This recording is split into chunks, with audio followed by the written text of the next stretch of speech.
We're inside How to Perform Deck Inspections course under Bracing for Decks. This is an illustration that's showing a deck with post-to-joist diagonal bracing. That's a diagonal bracing there, a 2x4 with some through bolts and washers, and there's some measurement there. This provides some stability to this deck.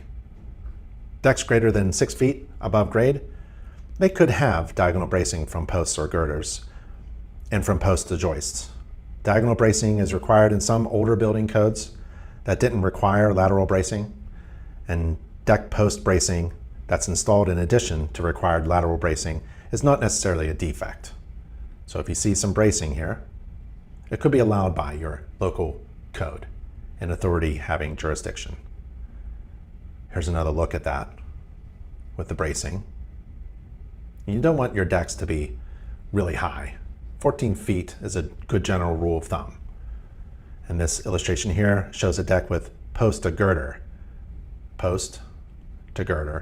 diagonal bracing. And freestanding decks, not supported by the home or building at all, really should have diagonal bracing, according to some code and some inspectors. And this is a board that I like to see underneath the deck, especially a freestanding deck. And this illustration here shows the underside of a diagonal bracing of a deck floor structure. Decks greater than 6 feet above the ground could have diagonal bracing across the bottoms of the joists to keep them square and secure. A deck that's not held square could permit the outer posts to lean to the left or right parallel to the deck ledger board, and thus twist the ledger away from the home or building. So when I'm inspecting, I usually get on the outer edge railing of the deck and actually try to move back and forth with my feet. Looks like I'm dancing on the edge. But if I can get it to sway a little bit, that means there's something wrong. A deck should never be able to sway because of one person dancing on the deck.